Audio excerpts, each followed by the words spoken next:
মুজিবের পথ ধরো, বাংলাদেশ স্বাধীন করো। মুজিব ভাইয়ের পথ ধরো, বাংলাদেশ স্বাধীন করো। বাঁশের মাঠে তৈরি করো, বাংলাদেশ স্বাধীন করো। বীর বাঙালি অস্ত্র ধরো, বাংলাদেশ স্বাধীন করো। বীর আপনারা জোরে স্লোগান ধরেন, আমার দেশ তোমার দেশ, বাংলাদেশ বাংলাদেশ, আমার দেশ তোমার দেশ, বাংলাদেশ বাংলাদেশ, স্বাধীন করো, স্বাধীন করো। বাংলাদেশ স্বাধীন করো।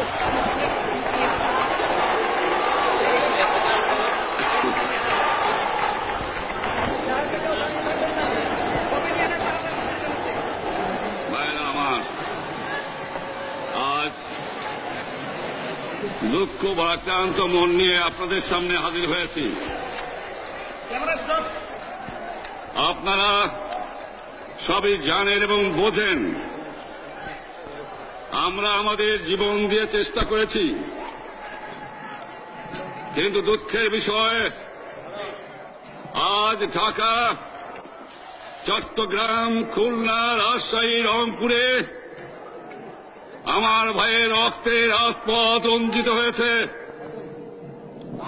আজ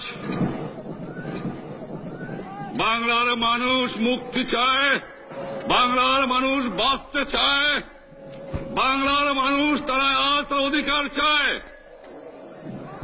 কিন্তু দুঃখের বিষয়, আজ দুঃখের সঙ্গে বলতে হয় 23 বছরের করুণ ইতিহাস, বাংলার অত্যাচারের, বাংলার মানুষের রক্তের ইতিহাস, 23 বছরের ইতিহাস, মনুষ্য নরনারীর আত্মনাদের ইতিহাস, বাংলার ইতিহাস, এদেশের মানুষের রক্ত দিয়ে রাজপথ রঞ্জিত করার ইতিহাস। 1952 সালে রক্ত দিয়েছি, 1954 সালে নির্বাচনে জয়লাভ করেও আমরা গদিতে বসতে পারি নাই। 1958 সালে আইয়ুব খান মার্শাল ল জারি করে 10 বছর পর্যন্ত আমাদের গোলাম করে রেখেছে। 1967 সালে 6 দফার আন্দোলনের 7ই জুনে আমার ছেলেদের গুলি করে হত্যা করা হয়েছে।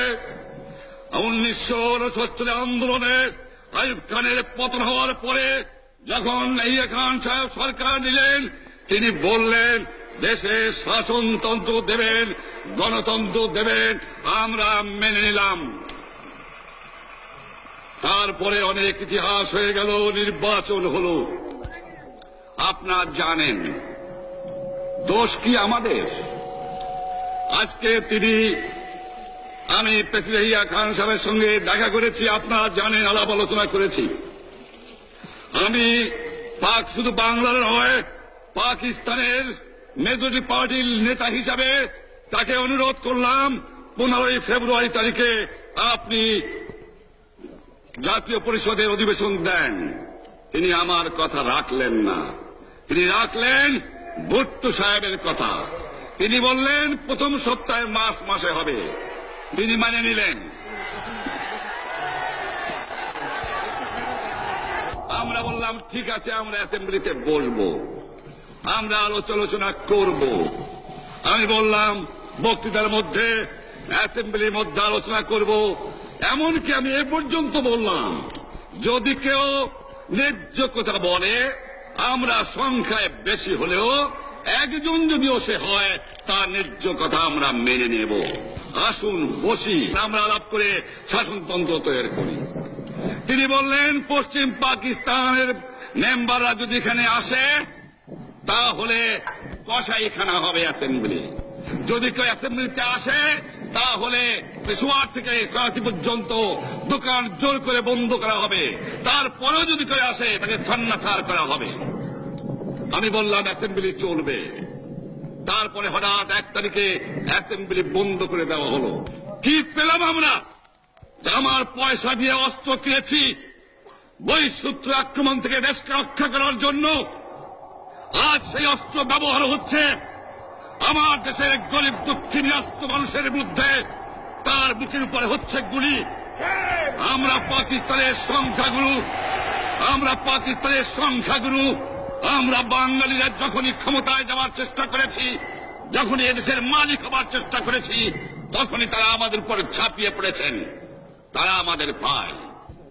আমি বলেছি তাদের কাছে এই কথা, আপনারা কেন আপনার ভাইয়ের বুকে গুলি মারবেন? আপনাদের রাখা হয়েছে যদি বহিঃশত্রু আক্রমণ করে তার থেকে দেশটাকে রক্ষা করার জন্য। তারপরে উনি বললেন যে আমার নামে বলেছেন, আমি নাকি বলে স্বীকার করেছি যে 10 তারিখে রাউন্ড টেবল কনফারেন্স হবে।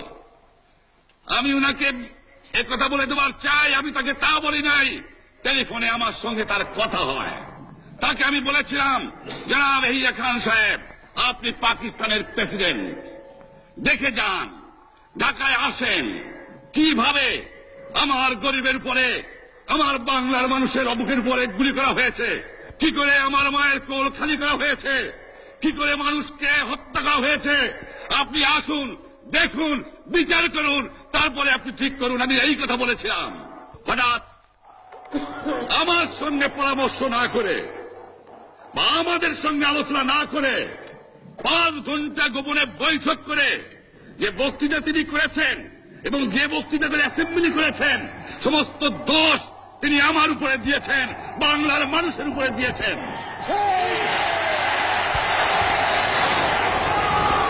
আমি পরিষ্কার মিটিংয়ে বলেছি, এবারের সংগ্রাম আমার মুক্তির সংগ্রাম, এবারের সংগ্রাম স্বাধীনতার সংগ্রাম। আমার 25 তারিখে অ্যাসেম্বলি কল করেছে, রক্তের দাগ শুকায় নাই। আমি 10 তারিখে বলে দিয়েছি যে ওই শহীদের রক্তের উপর দিয়ে পাড়া দিয়ে আরটিসিতে মুজিবুর রহমান যোগদান করতে পারে না। অ্যাসেম্বলি কল করেছেন, আমার দাবি মানতে হবে। প্রথম, সামরিক আইন মার্শাল ল উদ্ধ করতে হবে, সমস্ত সামরিক বাহিনীর লোকদের ব্যারাকে ফেরত দিতে হবে, যেভাবে হত্যা করা হয়েছে তার তদন্ত করতে হবে, আর জনগণের প্রতিনিধির কাছে ক্ষমতা হস্তান্তর করতে হবে। তারপরে বিবেচনা করে দেখব আমরা অ্যাসেম্বলিতে বসতে পারবো কি পারবো না। এর পূর্বে অ্যাসেম্বলিতে বসার, আমরা অ্যাসেম্বলিতে বসতে আমরা পারি না। জনগণ সে অধিকার আমাকে দেয় নাই।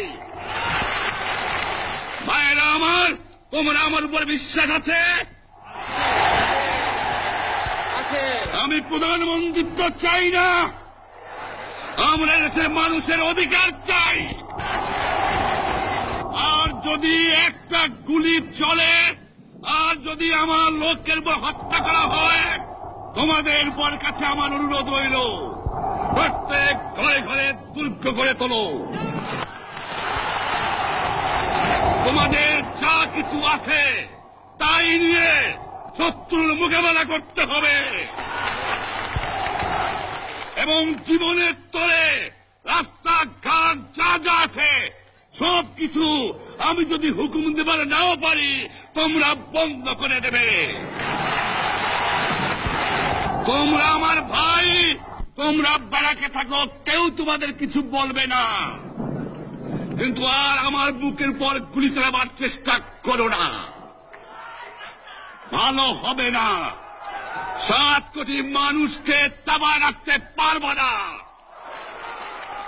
আমরা যখন মরতে শিখেছি তখন কেউ আমাদের দবাতে পারবে না। যে পর্যন্ত আমার এই দেশের মুক্তি না হবে, খাজনা ট্যাক্স বন্ধ করে দেওয়া হলো, কেউ দেবে না। তবে অনুরোধ করছি, আপনারা আমাদের ভাই, আপনারা দেশকে একেবারে জাহান্নামে ধ্বংস করে দিয়েন না। জীবনে আর কোনদিন আপনাদের মুখ দেখা দেখি হবে না। যদিও আমরা শান্তিপূর্ণভাবে আমাদের ফয়সলা করতে পারি, তাহলে অন্তপক্ষে ভাই ভাই হিসেবে বাস করার সম্ভাবনা আছে। সেই জন্য আপনাদের অনুরোধ করছি, আমার এই দেশে আপনারা মিলিটারি শাসন চালাবার চেষ্টা আর করবেন না। দ্বিতীয় কথা, প্রত্যেক গ্রামে, প্রত্যেক মহল্লায়, প্রত্যেক ইউনিয়নে, প্রত্যেক সাব ডিভিশনে আওয়ামী লীগের নেতৃত্বে সংগ্রাম পরিষদ গড়ে তোলো এবং তোমাদের যা কিছু আছে তাই নিয়ে প্রস্তুত থাকো।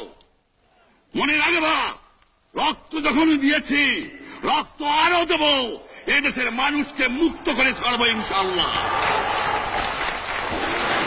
এবারে সংগ্রাম আমাদের মুক্তির সংগ্রাম, এবারে সংগ্রাম স্বাধীনতার সংগ্রাম। আপনারা আমার উপরে বিশ্বাস নিশ্চয়ই রাখেন। জীবনে আমার রক্তের বিনিময়েও আপনাদের সঙ্গে বেইমানি করি নাই। প্রধানমন্ত্রিত্ব দিয়ে আমাকে নিতে পারে নাই, ফাঁসি কাজটা আসামি দিয়ে আমাকে নিতে পারে নাই। যে রক্ত দিয়ে আপনারা আমার একদিন জেলের থেকে বার করে নিয়ে এসেছিলেন, এই রেসকোর্স ময়দানে আমি বলেছিলাম আমার রক্ত দিয়ে আমি রক্তের ঋণ শোধ করবো, মনে আছে? আমি রক্ত তোমার জন্য প্রস্তুত। আমাদের মিটিং এইখানেই শেষ। আসসালামু আলাইকুম। জয় বাংলা।